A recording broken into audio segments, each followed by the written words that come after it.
Z array को हम लोग बोलते हैं array is the non rectangular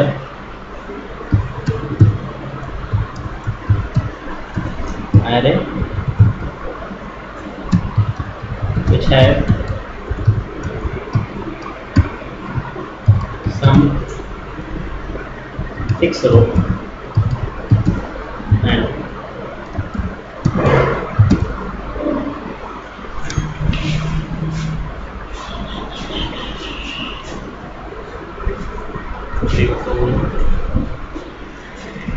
क्या चल रहा है? बहुत ही खराब है। क्या हो गया? 9 दिन तक क्लास पढ़ना कुछ नहीं होता है। अरे बैठ के आप ये सब अपना लैपटॉप लेकर आए थे, पता नहीं क्या दिखा रहे हैं दोस्त को। अरे वो तो कुछ भी नहीं है। क्या चल रहा है ये? सब PHP चल रही है और उसका मैक्स मिनट तो बताया था, मैंने मैक्स मिनट यूज कैसे करना है वो बता दिया, लेकिन कुछ डाटा हो नहीं रहा है। 2 दिन के बाद डाटा वेस्ट कर नहीं रहा है, दे नहीं रहा। मैथ्स में हाँ, आउटपुट दे वो तो स्कलर वाला रिटर्न करता है। हाँ, स्कलर के लिए स्कलर आपको डेटा फेच करना पड़ेगा, उसमें क्या रखा हुआ है? उसमें कौन सी क्वेरी? वो भी तो 2 दिन से पूछ रहे हैं।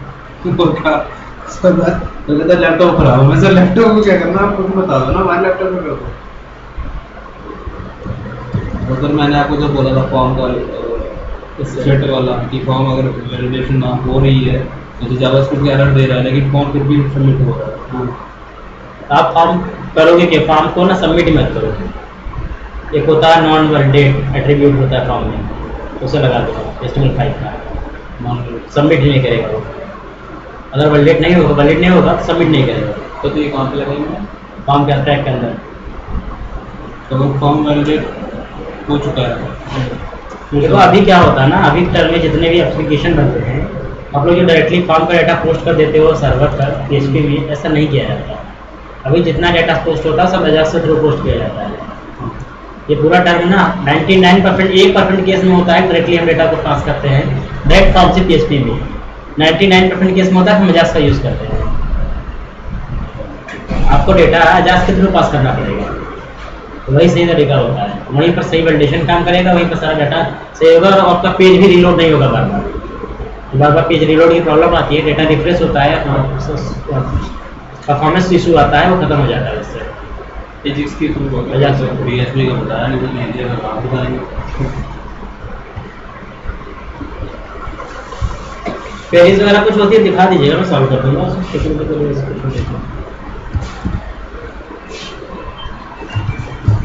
बात करते हैं।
सर्विस चाहिए जिम्मेदारी गारंटी।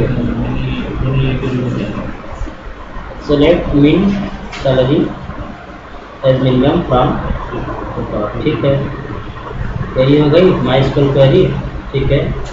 ये लूप क्यों लगाएगा आप यहाँ पे? अरे भाई ये जो मिनिमम आएगा, देखिए ये जो क्वेरी कॉल होगी ना, ये केवल एक रिजल्ट देगा।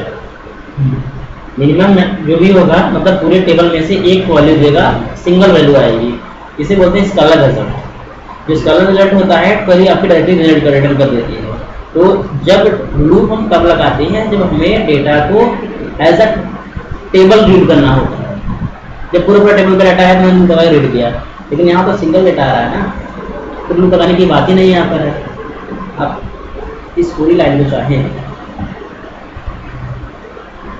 रन करो और इस टेबल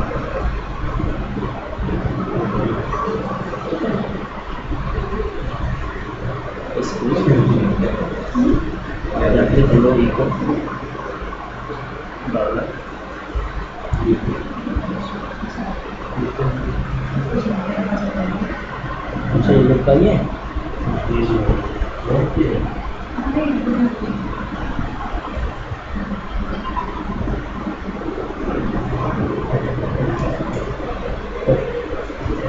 तो कंट्रोल सही दिखता है।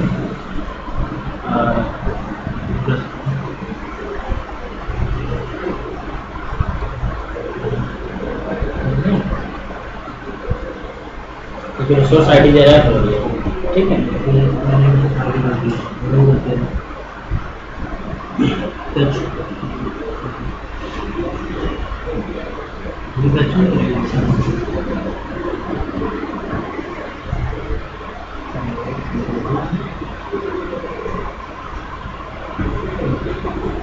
ये भी आईडी में बना रहा है कि आईडी 4 में लिख दिया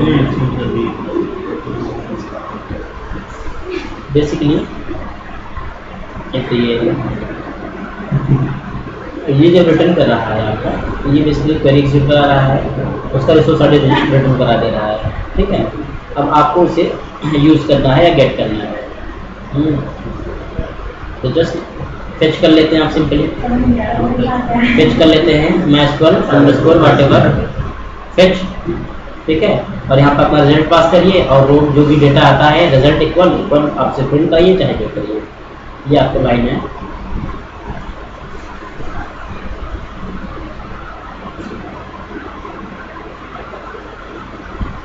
इसका देना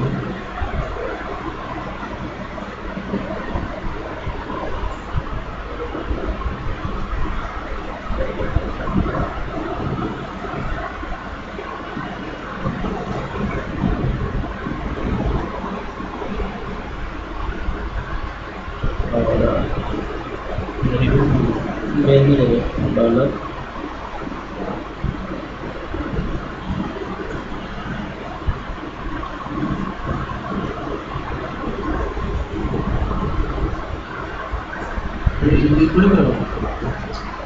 अरे आ रहा ना यहाँ पे, तो इसमें के इसको ये कर देते हैं ऐसे तो कौन होता है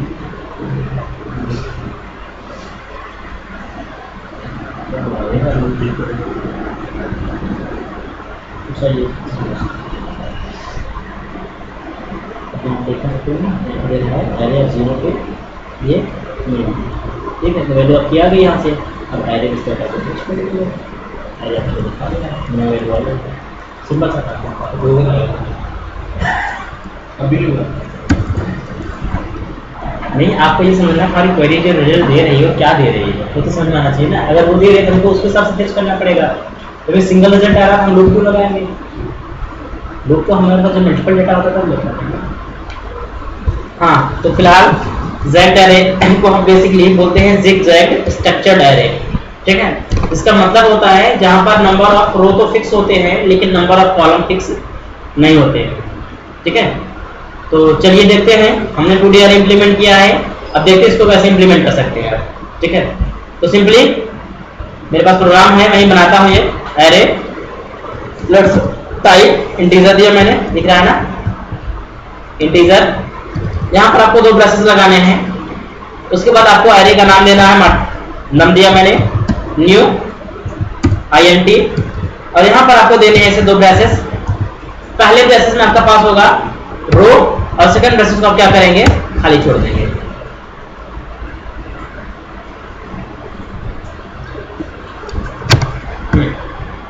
पिन ड्राइव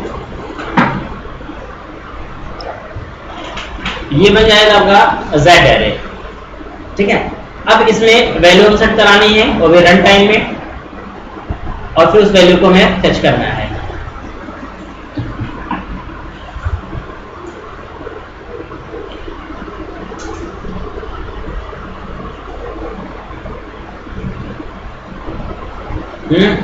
तो फिलहाल के लिए कैसे करेंगे?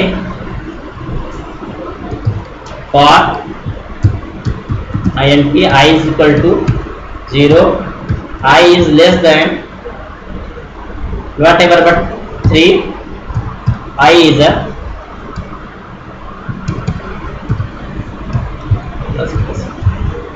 as you can see, हमने क्या किया, यहाँ पर एक लूप लगाया। देन यूजर से बोलेंगे कंसोल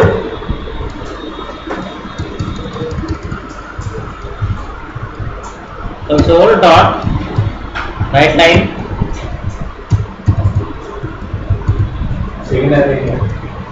नहीं, अभी फिलहाल के लिए अभी क्या करेंगे, अभी कॉलम साइज जनरेट करवाएंगे उसकी। Please enter whatever row column size and then int size is equal to 32.parse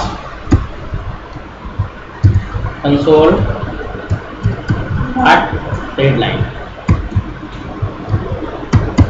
और यहाँ पे हम करेंगे num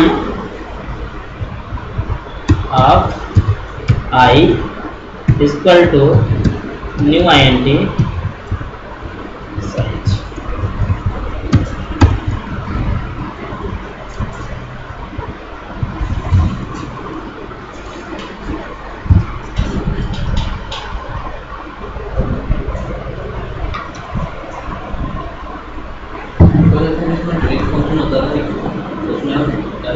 यूजुअली करेंगे कि बिल्कुल एक ही करेंगे एंड एंड करके कर पा रहा है।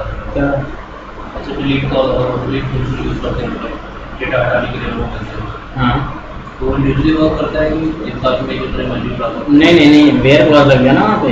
आज इसे वेयर करेंगे पहले आईडी एलिमेंट को फिर एक ही दे सकते हैं कि दो सारे नहीं, वो आईडी तो पास होगी यूजर से ना, यूजर सप्लाई करेगा। जैसे आप देखिए डिलीट क्या होता है, एक सिंगल डिलीट होता है, एक मल्टीपल डिलीट होता है। तो रिकॉर्ड जैसे आपका डिस्प्ले है, सिंगल डिलीट साइड में बटन बना देते हैं डिलीट का, क्लिक किया, जिस पे क्लिक किया उसकी आईडी पास हो, उसके करस्पॉन्डिंग जो डेटा था डिलीट हो गया। सेकंड है चेक बॉक्स बनाते हैं। तो चेक बॉक्स में क्या होता है कि आप मल्टीपल सेलेक्ट कर सकते हो, जितना आपने 5 10 जितना सेलेक्ट किया या सिलेक्ट ऑल किया, जितना सेलेक्ट किया उतने जब डिलीट किया तो अपना उतना डिलीट होता है। ठीक है, वो चीज़ आपको पास करनी पड़ती है, उससे डिलीट होता है। वो तो यूजर सप्लाई करता है यहाँ पे।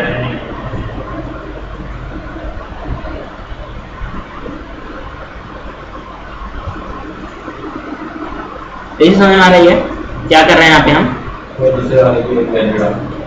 हाँ, मतलब यहाँ पर बेसिकली यहाँ पर हमने जो एरे बनाया इसमें रो तो हमने फिक्स कर लिए, लेकिन कॉलम को फिक्स नहीं किया।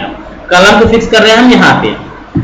यूजर एंटर कर रहा है, जो यूजर एंटर करेगा वो उसके प्रत्येक रो की कॉलम साइज हो जाएगी। जैसे पहली बार आई रहेगा 0 तो 0 रो पे न्यू कॉलम साइज, फिर आई हो जाएगा 1 तो उस रो पे फिर से कॉलम साइज, फिर अगले रो पे कॉलम की साइज। ठीक है, एंड देन आपको इसमें वैल्यू एंटर करानी पड़ेगी। तो वैल्यू एंटर करने के लिए हम लोग बेसिकली दो लूप लगाएंगे, क्योंकि ये भी 2D होता है। For int I is equal to 0, I is less than 3, I is a plus plus, and next for int j is equal 0 and j is less than what? अब यहाँ पर आपको थोड़ा सा लॉजिकल सोचना है।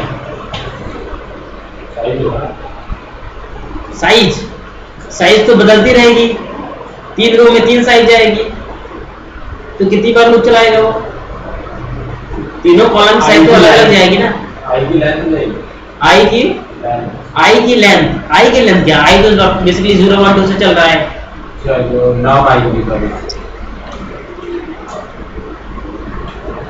नाम आई क्या होगा? इंडेक्स एक ही वैल्यू गेट कर लेगा वो। ये क्रिटिकल कंडीशन होता है इसका, क्योंकि यहाँ पर हमारा जो नंबर ऑफ कॉलम है वो हर बार क्या हो रहा है, रिप्लेस हो जा रहा है। और वो सब में अलग अलग है। साइज तो हम फिक्स कर देंगे ना फिर उसके बाद। किसकी साइज? इस कॉलम की साइज हाँ कहाँ फिक्स करेंगे? ऊपर एंटर साइज में। हाँ तो ये तो हमने साइज एंटर करवा लिया है, लेकिन यहाँ पर हम जब कॉलम के लिए लूप चलाएंगे तो क्या कंडीशन लगाएंगे, कितनी बार लूप चलेगा ये? साइज को फिक्स कर देंगे। साइज तक चलेगा। तो जरा साइज के बारे में सोचिए, अब साइज की वैल्यू क्या रहेगी आपको लास्ट टाइम में जब यहाँ से आएगा बाहर, तो साइज में क्या मिलेगा?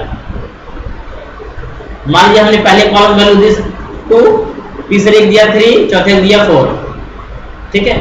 तो लास्ट टाइम में साइज में क्या रहेगा? 4 रहेगा, क्योंकि पहली बार जब देंगे आप 2 गया, फिर अगली बार जब यही रिप्लेस करेगा तो ओवरराइट कर देगा वैल्यू को ना, साइज की वैल्यू ओवरराइट हो जाएगी। 3 आ गई, फिर ओवरराइट हो गई, 4 हो गई। अरे भाई जब ये लूप चलेगा बार बार, ये लूप कितनी बार चलेगा? 3 बार चलेगा ना, तो बार बार ये लाइन एग्जीक्यूट होगी, तो बार बार जब वैल्यू एंटर होगी कॉलम साइज, तो बार बार वैल्यू रिप्लेस होगी, वैल्यू तो रिप्लेस हो जाएगी ना। क्योंकि पहली बार जब आया, मान लीजिए आपने एंटर किया यहाँ पे 2, तो यहाँ पर 2 गया, एंटर हो गया, यहाँ पर 2 कॉलम साइज बन गई। जब अगली बार लूप आएगा फिर से आप एंटर करेंगे 3, तो 3 कहाँ जाएगा? साइज में तो जाएगा ना, और साइज में पहले से क्या है? 2 है, तो क्या करेगा? 2 को रिप्लेस हटा देगा, 3 रिप्लेस कर देगा उसके प्लेस पे। किसी वेरिएबल में अगर कहीं पहले से वैल्यू है और आप कुछ नया डालने का प्रयास करेंगे तो क्या होगा? ओवरराइट होगा।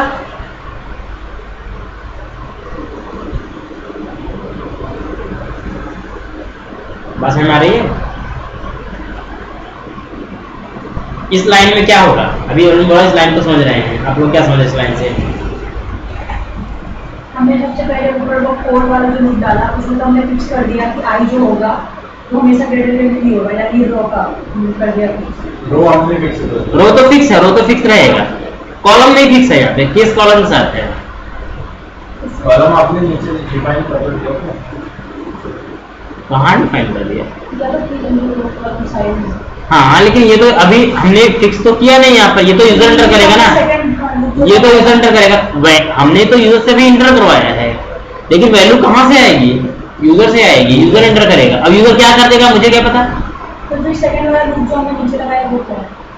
वही तो मैटर है। सेकंड वाला जो नीचे लगा रहे हैं उसमें जो कॉलम के लूप चला रहे हैं कितनी बार चलाएंगे, कैसे पता चलेंगे? एक बार एंटर कर दिया, वही तो हमारी फिक्स हो गई ना। यूजर ने एंटर कर दिया, लेकिन यूजर 3 वैल्यू एंटर करेगा।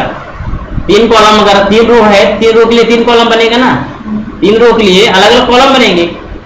पहले रो के लिए कॉलम साइज अलग जाएगी, दूसरे रो के लिए कॉलम साइज अलग जाएगी, तीसरे रो के लिए कॉलम साइज अलग जाएगी। तो 3 वैल्यू एंटर करेगा यूजर, एक पहले रो के लिए, दूसरे के लिए, तीसरे के लिए। यहाँ पर हम वैल्यू डाल रहे हैं। अब प्रॉब्लम यहाँ यहाँ पर पर हम वैल्यू डाल रहे हैं या उसके साइज डिफाइन कर रहे हैं? साइज डिफाइन कर रहे हैं।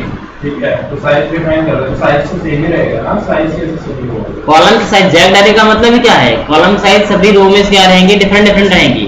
हम डेफिनेशन के अकॉर्डिंग ही क्या बोल रहे हैं, जैक डायरे में चेंज होते रहेगी। डेफिनेशन के अकॉर्डिंग जो जैक डायरे का स्ट्रक्चर होता है उसमें रो तो फिक्स होते हैं, लेकिन कॉलम फिक्स नहीं होते हैं। प्रत्येक रो में कॉलम की साइज डिफरेंट डिफरेंट हो सकती है,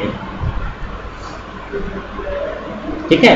तो यहाँ पर ये जो कॉलम की साइज है ये एंटर करेगा यूजर, वो बताएगा कितना देना है। तो हम ये चीज फिक्स कैसे कर पाएंगे कि यूजर ने क्या दिया हुआ है और कितनी कंडीशन लगाए हैं। जैसे हमने 2D में 3x3 लेते थे तो 3 का लगा देते थे, 3x4 लिया तो 4 का लगा दिया, वहां पर तो प्रीफिक्स था, यहां पर प्रीफिक्स नहीं है कॉलम। वहां पर हर रो के लिए कॉलम की साइज वही होती थी, लेकिन यहां पर हर रो के लिए कॉलम साइज फिक्स नहीं है। तो क्या करेंगे?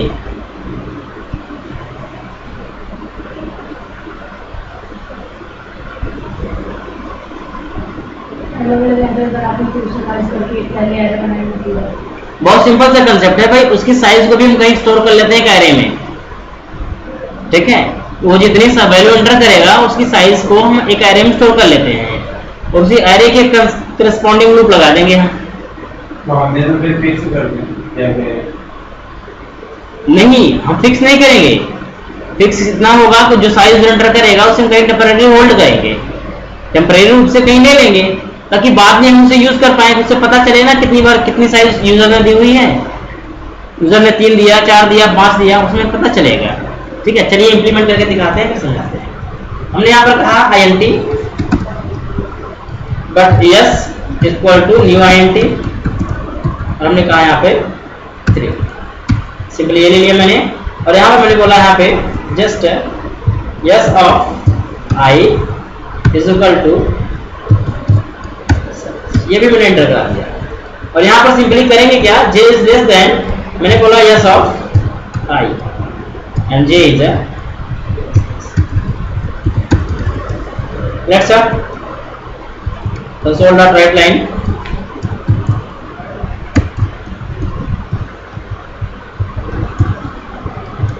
please enter element, let's num of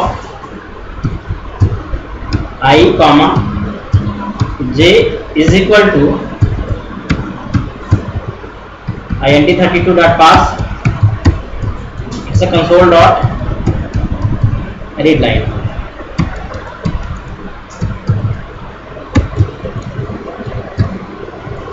value आपकी स्टोर हो जाएगी पर्टिकुलर एरे में।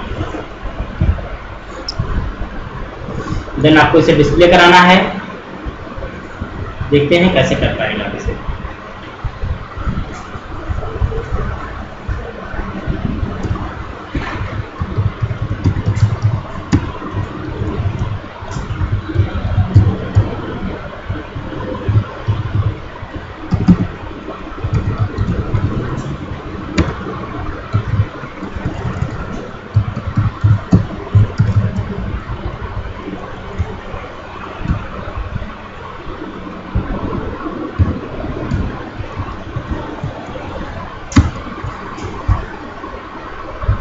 इसी लूप को मैं कॉपी करूंगा, यहाँ डाल दूंगा और सिंपल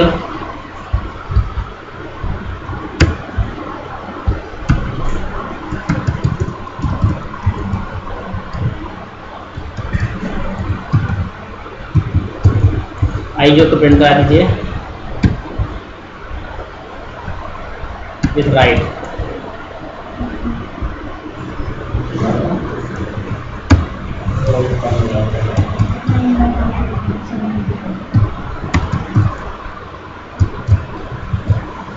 पहले एक बार आपको इसको रन करा के दिखाते हैं, उसके बाद फिर से जाते हैं।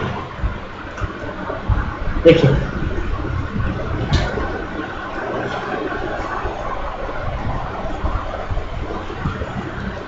बेसिकली बोल रहा है please enter 0 row column size. Actually थोड़ा सा मिस्टेक कहीं पे मुझे लगता है, यहाँ पर मैंने आई नहीं दिया है।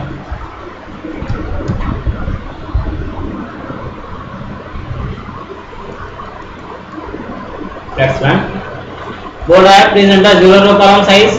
मान लीजिए पहले रो मैंने बना दिया, यहाँ पर ध्यान से देखिएगा 3 रो बना दिया, दूसरे रो बना दिया मैंने 5 कॉलम बना दिया, और तीसरे रो बना दिया मैंने 2 कॉलम। ठीक है, तो यहाँ पर 3 रो हैं, तीनों में अलग अलग कॉलम से, पहले में 3, दूसरे में 5 और तीसरे में 2, इस तरह से बना दिया। अब इसकी वैल्यू एंटर करेंगे हम। प्लीज अरे इंटर अरे एलिमेंट 4। देखिए पहले में 3 वैल्यू जाएंगी क्योंकि 3 कॉलम बनाए थे, 1 हुआ 5 6। ठीक है, एंड नेक्स्ट अगले में जाएगा अब ये 7 4 5 3 2 4 सारी वैल्यू। देखिए आप देख सकते हैं यहाँ पर प्रिंट कैसे हुआ है। पहले में कितना बना है, 3 कॉलम बना है, दूसरे में 5 कॉलम बन गया है, तीसरे में 2 कॉलम बना है। हर रो में अलग अलग कॉलम बने हैं, रो वाइज कॉलम की साइज डिफरेंट है। ठीक है, ये जेक डेटा का स्ट्रक्चर है, कुछ इस तरह से बनते हैं इसमें। अब समझिए इसको, ये कैसे वर्क कर रहा है। तो स्टार्टिंग से यहां से देखिए एरे यहां से बनाया हमने। तो पहले हमने एरे में क्या कराया, साइज अंडर करवा लिया, हर कॉलम की साइज, और उसी साइज को क्या किया हमने एक एरे में भी स्टोर कर लिया हुआ है।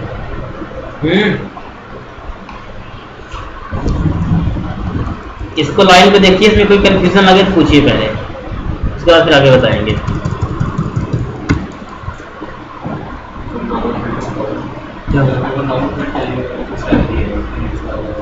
क्या यानी कि फॉर्म में आ रहा है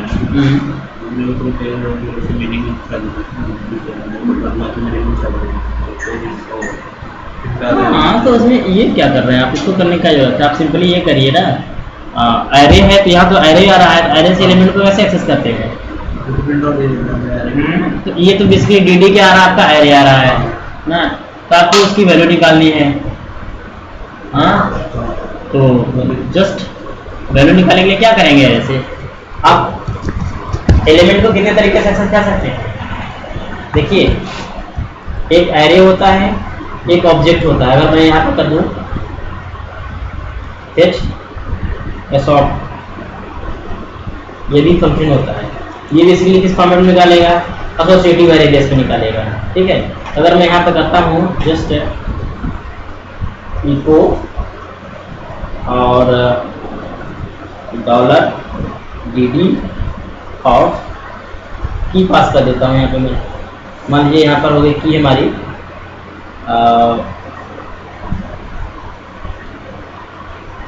मिनिमम,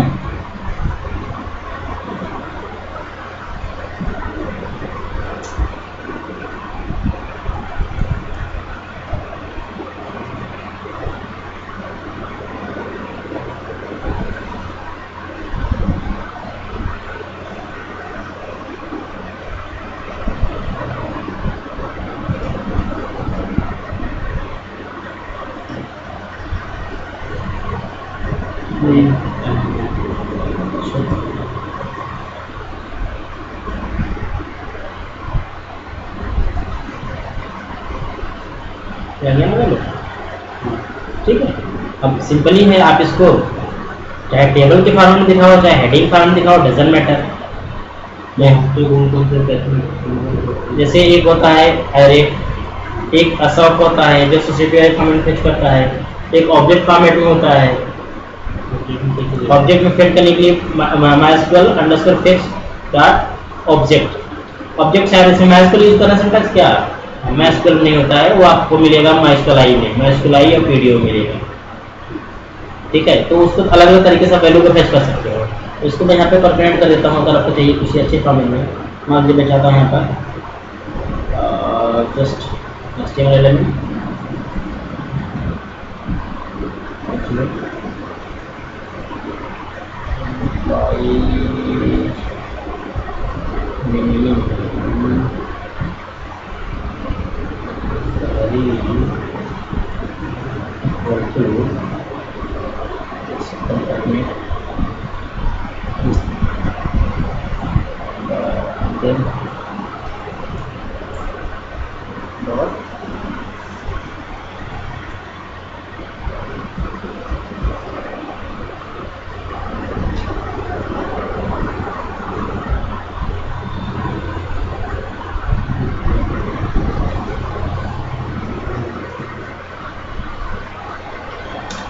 वो तो आप अपने हिसाब से मैनिपुलेट करके यूज करना चाहो कर सकते हो।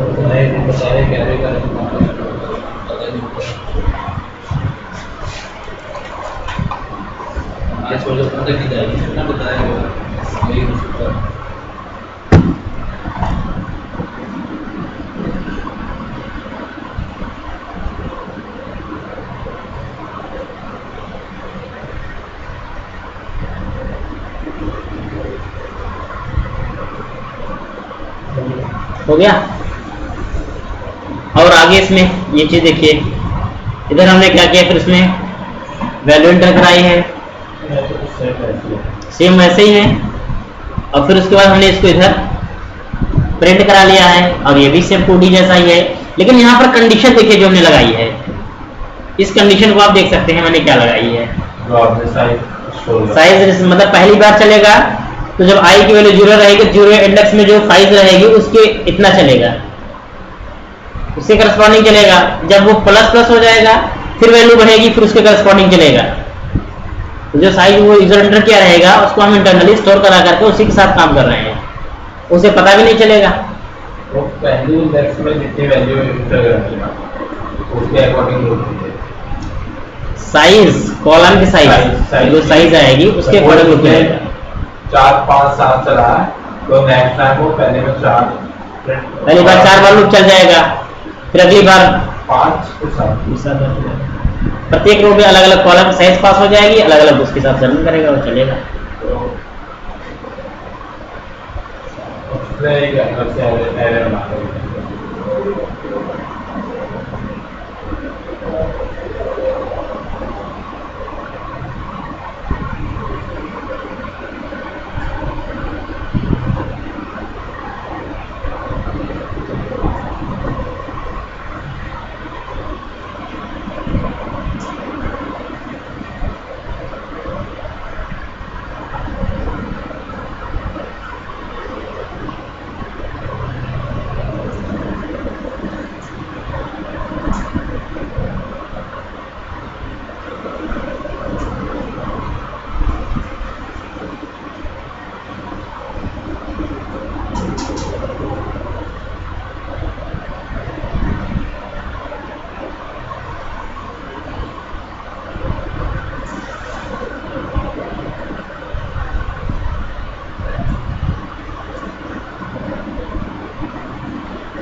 क्या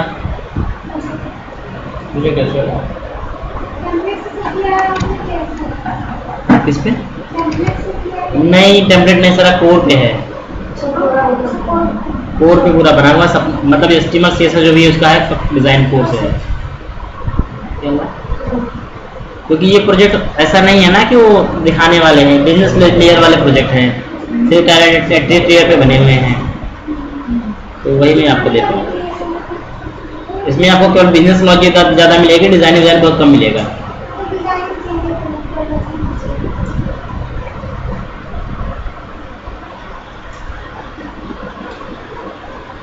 तो वो चेकबॉक्स जो टाइप्स होते हैं उनका डेटा क्वेरी के थ्रू इंसर्ट किया जाए टेबल, जैसे फॉर्म बना दिया, सब लगा दिया, उसका PHP के थ्रू वो सब सबमिट करना डेटा PHP के थ्रू सबमिट करना हो डेटाबेस में, ऐसे में क्या कहना चाहते हैं आप? जैसे फॉर्म है ना, हाँ नेम हो गया, कोर्सेज हो गया, उसमें जो सेलेक्ट करें वो सीधा फिर PHP में सर मैं 3 बताया, मतलब ईमेल का नेम का पासवर्ड का, जो मेन चीज़ें हैं चेकबॉक्स हो गया, चेकबॉक्स हुआ, रेडियो बटन हुआ, सेलेक्ट आइटम तो बस सस्ते में निकाल रहे हैं वो तो बताएंगे। चेकबॉक्स जो होता है वो कलेक्शन होता है, कलेक्शन के थ्रू गेट करना पड़ेगा आपको।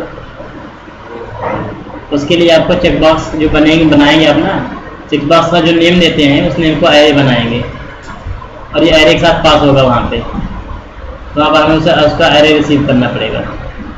रेडियो बटन का भी चेक वैल्यू पास होती है चेक करके। इन सबको जो कलेक्शन वाले पार्ट होते हैं फॉर्म कंट्रोल में, उसको एरे की तरह डील करना पड़ेगा हमें। जहाँ से एरे पास करना पड़ेगा वहाँ एरे रिसीव करना पड़ेगा, रिसीव करके फिर उसे यूज़ कर सकते हैं। एरे जब आएगा तो एरे को क्या करना पड़ेगा, फिर उसे कन्वर्ट करने पड़ेगा स्ट्रिंग में, स्ट्रिंग कन्वर्ट करके फिर उसको हम सप्लाई करेंगे डेटाबेस अपने टेबल पे। चल लीजिएगा, बता दूँगा, आप बनाइएगा, सर दिखाने के बाद बता दो। गड़बड़ हो गई, चल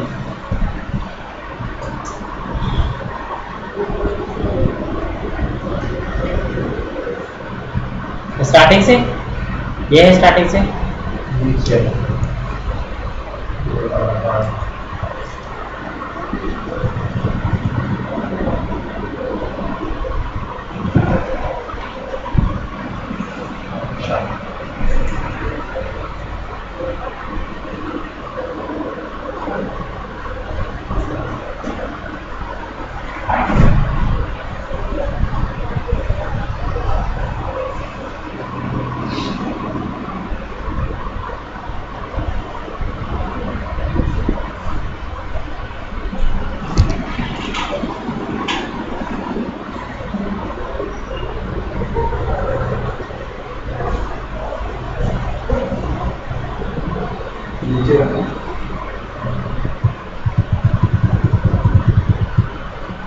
व्यस्तता है।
इसमें ऊपर लिखा है वैल्यू 3 में रखी है।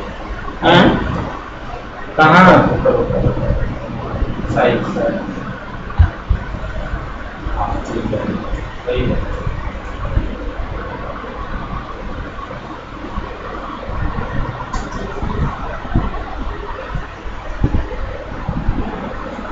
ऐसे भी कर सकते हैं।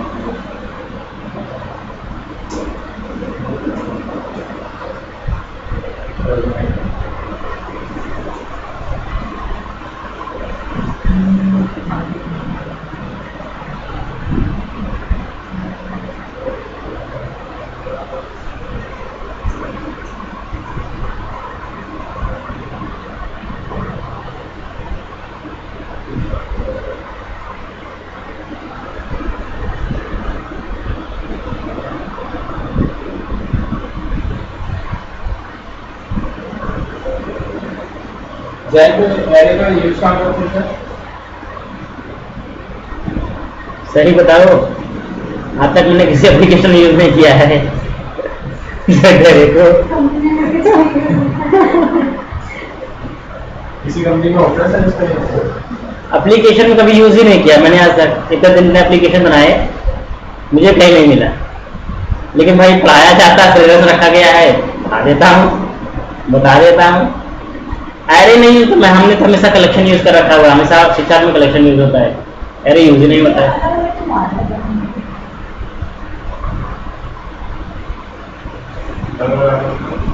ये सब यहाँ एक साथ आना चाहिए, सारे इतना कॉटन कर दिया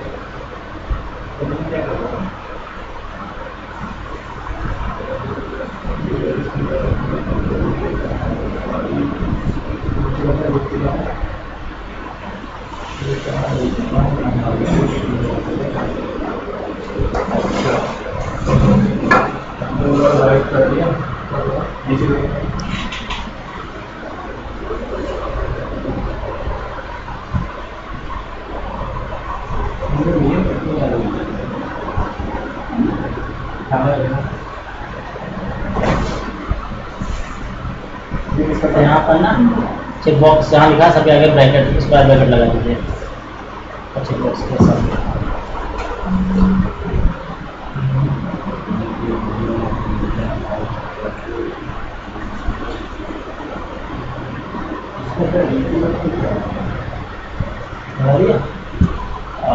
अब जाइए फिर PHP कोड में राइट किया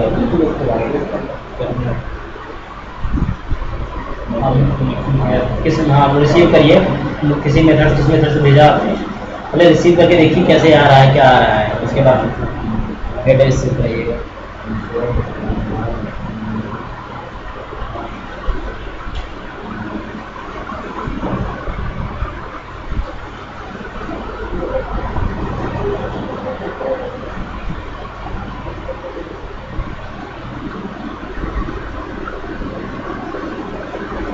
तो उसका जनरल जो है ये कितना नेम नहीं देंगे नेम का दोनों सेम रहेगा। वीडियो जेंडर पे जो होगा, जो दोनों एक्टिविस्ट में जो नेम होंगे दोनों सेम रहेंगे। नेम से गेट करेंगे तो वैल्यू गेट हो जाएगी, जो सेलेक्टेड आएगा उसकी वैल्यू गेट हो जाएगी।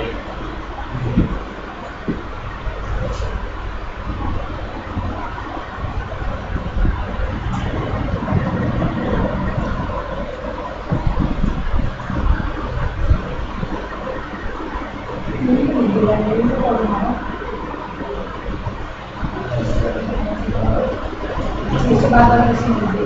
नेम उसका चेकबॉक्स का नेम चेकबॉक्स दिया हुआ है, नेम जो नेम असाइन किया है उसका। ठीक है, कोई बात नहीं। दिखाइए मुझे एक बार, दिखाइए। छोड़ दिया क्या मैं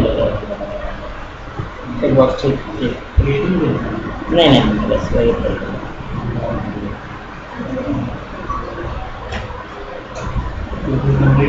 तो इसका भी एक नाम दीजिए ना सिलेक्ट का, उसके नेम से गेट करिए उसको।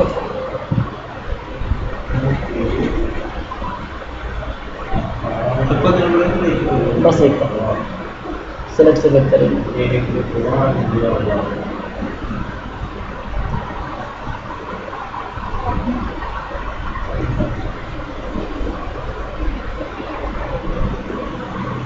वोटर का तो यहाँ पर लिख दिया है ना।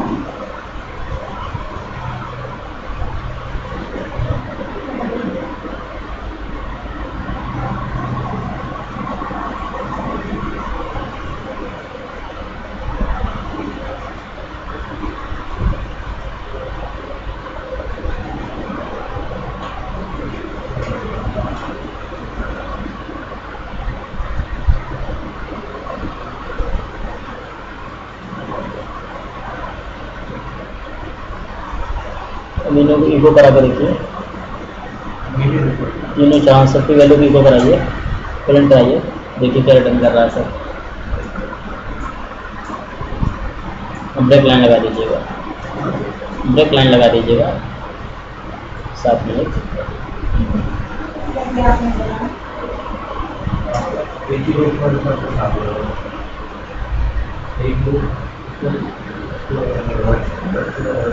जैसा भी करना है एक ग्रुप की तरह आपका ट्रैवल से मिल जाए वो ट्रैवल से क्रॉस बार बार वापस आना है। उस पर आप नंबर दे रहे हैं, ठीक है, वैल्यू दे रहे हो ट्रैवल से आई को प्रैक्टिस से बनाने का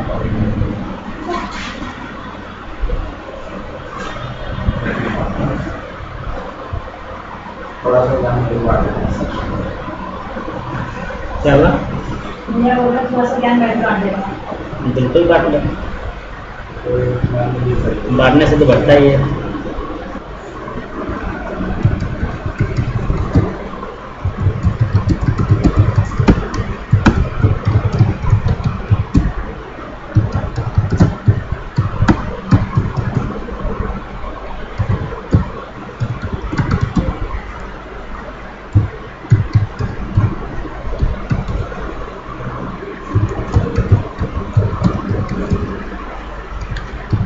क्या हुआ? नहीं समझ में आया?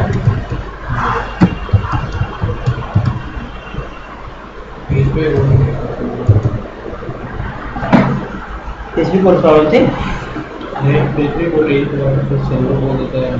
एक बार सर्वर को स्टार्ट करके देख लीजिए ना, इसको बंद कर दीजिए फिर स्टार्ट कर लीजिए। सर्वर में दिक्कत है, लोकल सर्वर से प्रॉब्लम आती है।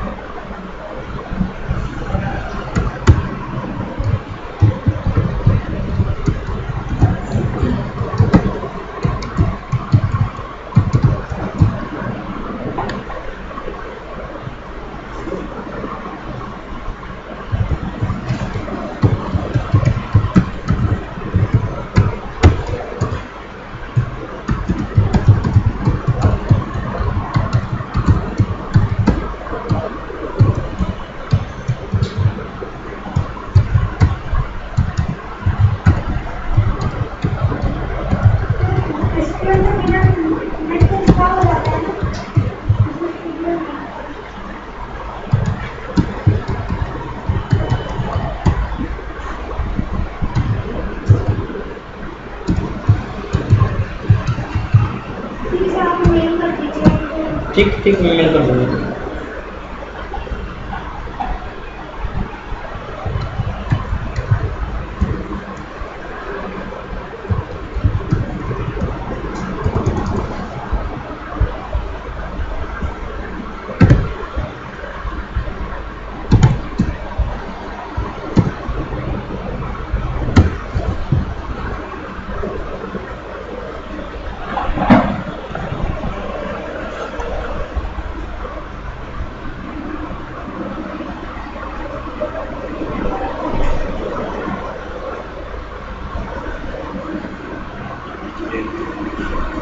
कोई कोड नहीं ले रहा PHP का। उसमें एरर होता है, उसमें भी मिलता है बिना एरर के। तो थोड़ा सा भी एरर होगा तो एरर दिखाएगा नहीं यार। एरर नहीं आती है, ये कौन सी बात है? फिर डिबगिंग कैसे होगी? एरर तो उसमें तरह ओपन करिए उसको, इसमें आपकी एरर थी। मैंने सो एरर आपको समझ में आ गया फॉर्म इंसर्ट वाले पेज को, फॉर्म इंसर्ट वाले पेज को। ये जो आप कर रहे हो ना यहाँ पे, यहाँ पर ही गलत है। यहाँ पर ना डॉट यहाँ लगाओगे बाहर, कंटेंट वाला काम करोगे ये।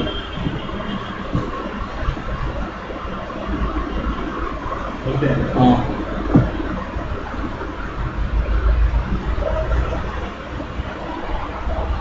तो बड़ा खतरनाक सीन होगा इसका। अभी नहीं काम कर रहा है ये तो। ये तो नहीं, दोनों वाले का कमेंट कर दीजिए। हाँ,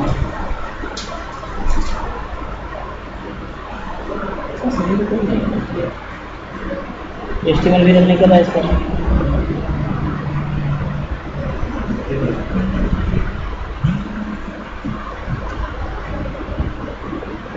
हो गया। फंक्शन क्या होते हैं? सेट ऑफ स्टेटमेंट्स होते हैं जो पर्टिकुलर टास्क को परफॉर्म करने के लिए बनाए गए हैं। ठीक है, तो अगर आपको कोई पर्टिकुलर काम करना है तो इसके लिए फंक्शन अवेलेबल होता है। फंक्शन दो तरह के होते हैं, जो सिस्टम डिफाइंड होते हैं और दूसरे होते हैं जो यूजर डिफाइंड होते हैं। सिस्टम डिफाइंड जो पहले से बनाकर रखे गए हैं, जिन्हें आप लाइब्रेरी फंक्शन बोलते हैं, सिस्टम डिफाइंड है। और यूजर डिफाइंड वो फंक्शन जो हम खुद क्रिएट करते हैं। सिस्टम डिफाइंड फंक्शन जो है उन्हें हमें केवल यूज करना है, देखना है कैसे यूज कर सकते हैं, यूज करके देखना है। एंड यूजर डिफाइंड फंक्शन हमें खुद से बना करके देखने हैं। अगर हमें अपनी नीड है तो कैसे फंक्शन बना सकते हैं, उन्हें कैसे यूज कर सकते हैं। ठीक है, तो चलिए फिलहाल के लिए मैं आपको बताता हूँ सिस्टम डिफाइंड फंक्शन के बारे में। ठीक है, पहले सिस्टम डिफाइंड फंक्शन तो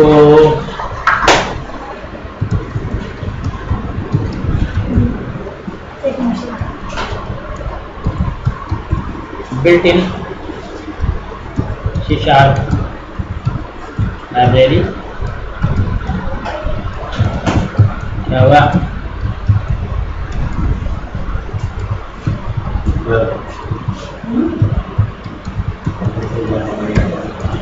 करंट जब कम मरता है, आदमी 10 ज्यादा मर जाता है। इलेक्ट्रिसिटी से बहुत बड़ा है।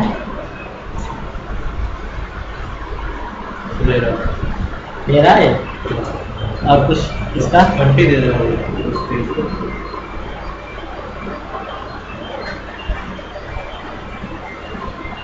इसकी सिम्पली दे रहा है। इसका मतलब ये है कि इसमें अजीब चीज़ ये है कि नहीं, ये तभी इनपुट देगा ही देगा, क्योंकि आप जब उस फॉर्म से आएंगे यहाँ पर, चलो ठीक है, उस फॉर्म से आएंगे तब तो वैल्यू करके आएंगे ना। यहाँ पर डायरेक्टली वैल्यू जैसे मिलने गई है, तो फॉर्म से वैल्यू सबमिट करते हुए आएंगे ना यहाँ पे। नहीं, इससे कोई मतलब फर्क नहीं पड़ता है, वो तो डेटाबेस यूज करने के लिए। तो फॉर्म को रन कराइए और उसके बाद वैल्यू को वहाँ से फिल करिए।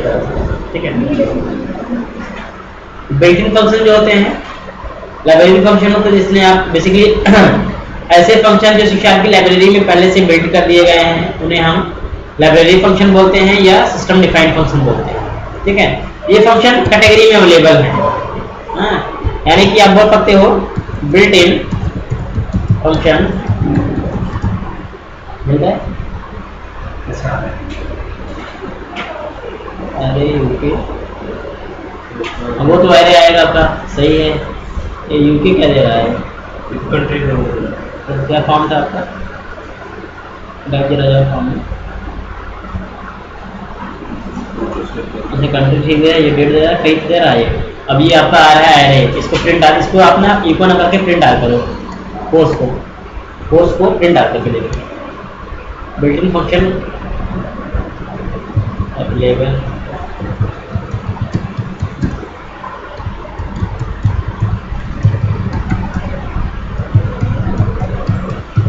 कैटेगरीज बिल्ट-इन फंक्शन या लाइब्रेरी फंक्शन? लाइब्रेरी फंक्शन को built in function, system defined function के नाम से जानते हैं। लाइब्रेरी सिस्टम डिफाइंड मतलब जो बिल्ट इन है, और वही है लाइब्रेरी फंक्शन, तीनों नाम से उसे जानते हैं।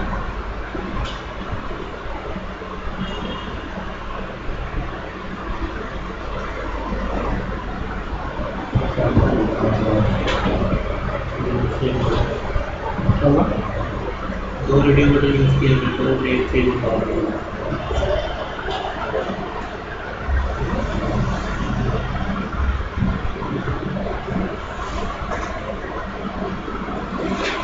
लाइक स्ट्रिंग फंक्शन,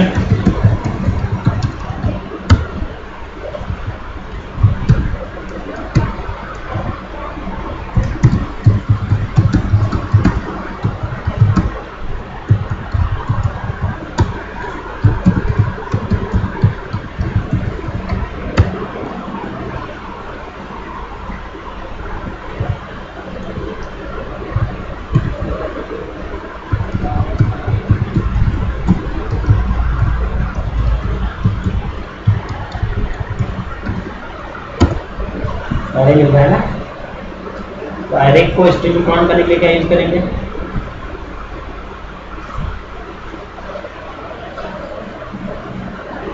इंप्लोड से उसे आप स्ट्रिंग काउंट कर लेंगे, फिर वही स्ट्रिंग जो होगी आपकी वेरिएबल उसे सप्लाई कर देंगे डेटाबेस में। हो गया? बहुत जल्दी लिख रहे हो। स्ट्रिंग फंक्शन में हमारे पास ये जो फंक्शंस हैं बेसिकली बिल्ट इन फंक्शन में string function, date and time function, math function और कैरेक्टर हैंडलिंग फंक्शन, ये चार फंक्शंस अवेलेबल होते हैं। ठीक है, अब इन्हीं के अंदर हमें देखना है कि चार कैटेगरी में अगर अवेलेबल हैं तो चारों में क्या क्या फंक्शंस होते हैं, उन्हें कैसे यूज कर सकते हैं। तो एक बार मैं सारे फंक्शन की आपको लिस्ट बनाकर देता हूँ, उसके बाद उनको इम्प्लीमेंट करके देखेंगे। ठीक है, स्ट्रिंग देखिए, फंक्शन जो होते हैं basically a function can operate string is called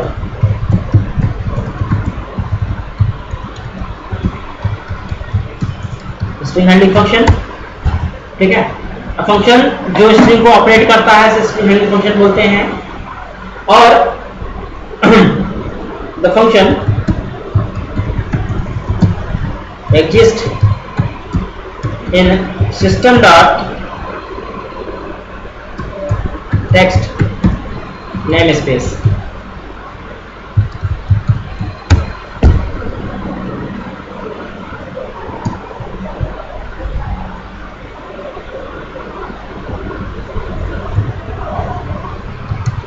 Note: string function of Q type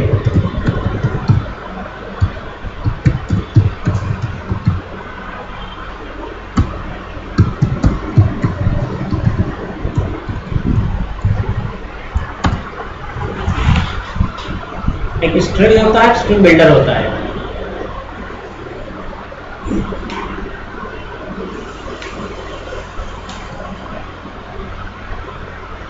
तो क्या दिक्कत हो गया ना?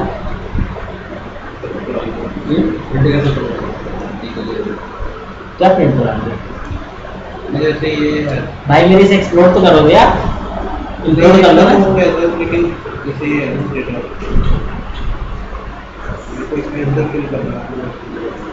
फिल करने के लिए ना, स्टोर करने के लिए डेटाबेस में ना।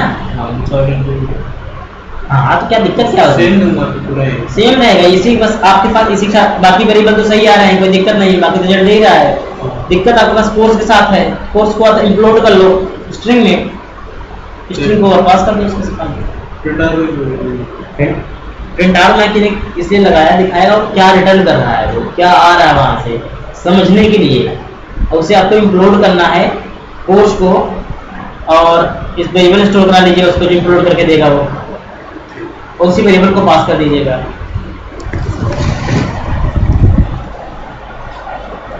ऐसे करना है। ये आपने सब कुछ गेट कर लिया, कोई दिक्कत नहीं, इसको मैंने ठीक है। आपको ये करना है, यहाँ पर मान लीजिए just $cc equal to include, और यहाँ पर पास कर देना आपको एक सिंगल कोड। नॉर्मल कर दिया आपने, यहाँ केस पास कर दिया अपना एरे, ये आपका एरे हो गया $,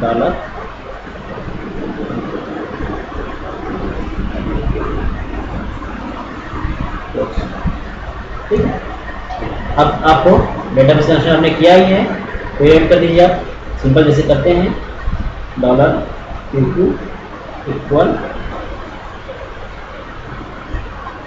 insert into table name what ever जो भी होगी आपके टेबल नेम हो गया, फॉर्म वैल्यूज हो गई आपकी, single quote, double quote, double dot के अंदर $, पहला कॉलम क्या इसमें है आईडी, ऑटो इंक्लूड रखा, आईडी सप्लाई कर नहीं रहा यहाँ से, तो बेसिकली पहला वैल्यू सप्लाई होगा क्या, gender, comma single ID auto include लगा हो, इसका मतलब है अपने इसलिए लेगा वो करने के बाद ना वहाँ पे ऑटोमेटिक करवा देगा, वहाँ वो जगह से ड्रॉप करके कोटेशन कर और जरूरत नहीं उसकी है। या फिर यहाँ पर इंसर्ट के दो तरीके होते हैं, एक इम्प्लिसिट होता है, एक्सप्लिसिट होता है। अगर ऑटो इंक्लूड रखा हो तो यहाँ पे एक्सप्लिसिट का तरीका अपनाते हैं। तो जेंडर हो गया, दूसरा वैल्यू आपकी हो गया क्या, कोर्स, $cc, सेम कंडीशन में यहाँ पर आप पास कर देंगे, single quote, double quote, double dot, फिर $, क्या हो गया आपका कंट्री, फिर सिंगल कोट, डबल डॉट के अंदर $,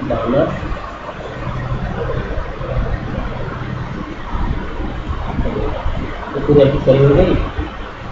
और आप चाहें तो बेटर होगा यहाँ पर आप एक्सप्लिसिटली कॉलम स्पेसिफाई करें,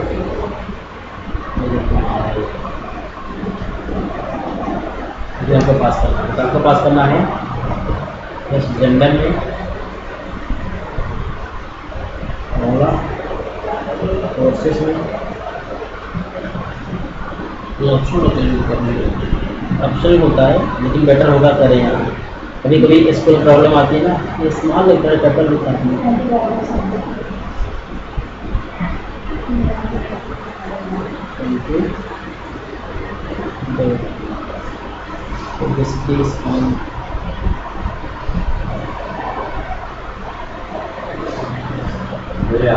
बुलाने में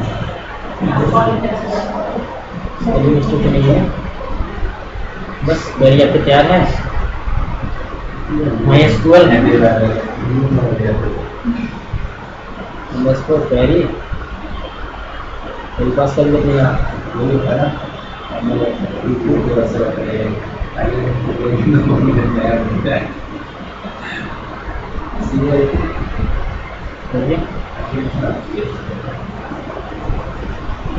कौन सा फॉर्म है?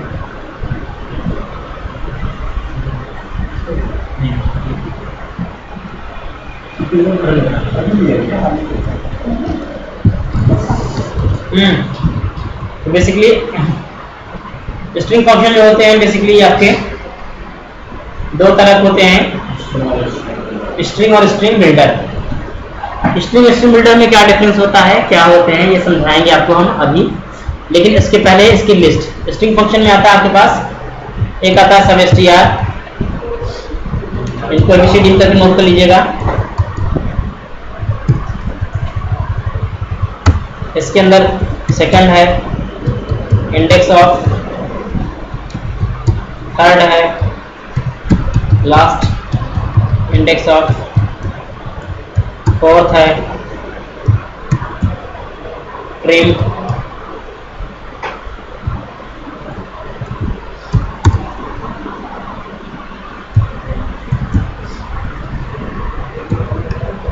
ट्रिम लेफ्ट,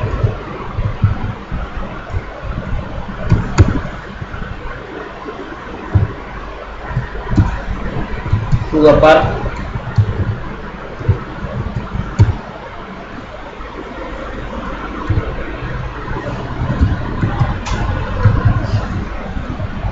टू लोअर,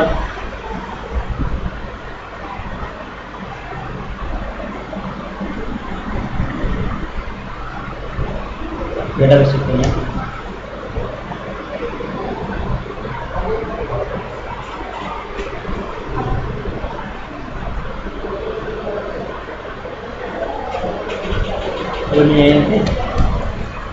चाहिए फिर से क्वेरी कलर दीजिए, करियर ओपन करा के देखिए।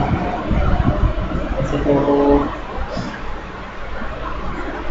एक कंडीशन लगा, उस कंडीशन लगाते हैं ना, सही तरीके से लगाते हैं, पूरा काउंट करके देखिए क्या लगा रहा है।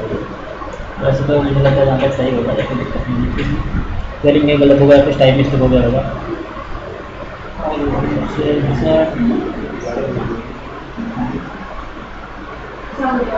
हो गया, चलिए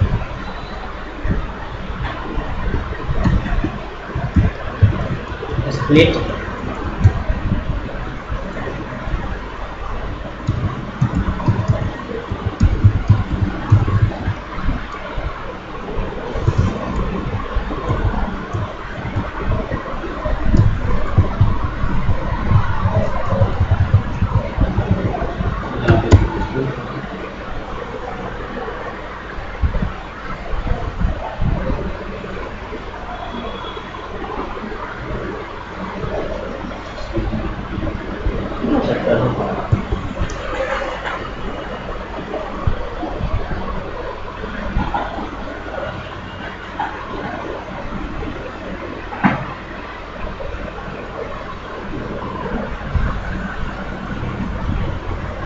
यहाँ पर Q2 greater 0, Q2 less than 0 not बता दीजिए,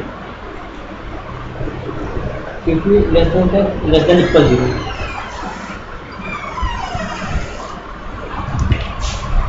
ये देखिए फंक्शन जो है बेसिकली स्ट्रिंग फंक्शन में होते आते हैं, ये इनके थ्रू हम स्ट्रिंग को ऑपरेट करते हैं।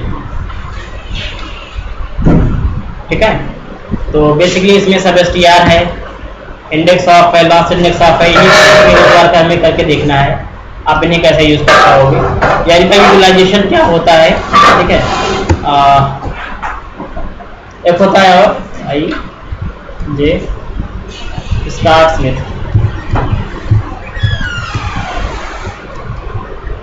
एक होता है एंड स्पेस। ये लिस्ट ऑफ फंक्शन है, नोट करके रखिए, इनको मैं नेक्स्ट टाइम पे करवाऊंगा। इंडिया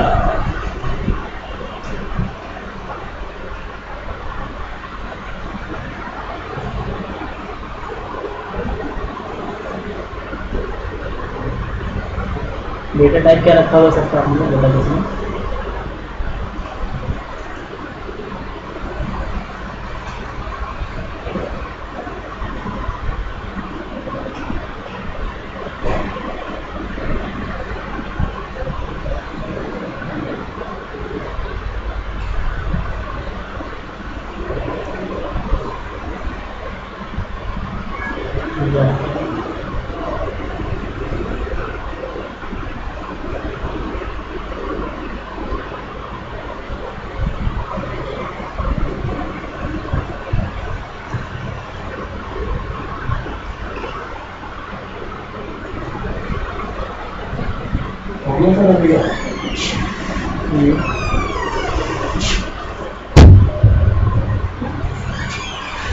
ये कैसा हमने बना लिया है MD30 हो गया ऐसा? ये गलत है, सही से हाँ हाँ हो गया, बस आज के इतना रखेंगे, इम्प्लीमेंट करिएगा इसको और अगली क्लास में इसको इम्प्लीमेंट करके आपको दिखाएंगे डिस्ट्रीब्यूशन मॉडल को, फंक्शन को। इनकी लिस्ट जो बना के रखी है मुझे, आप अगली क्लास में मुझे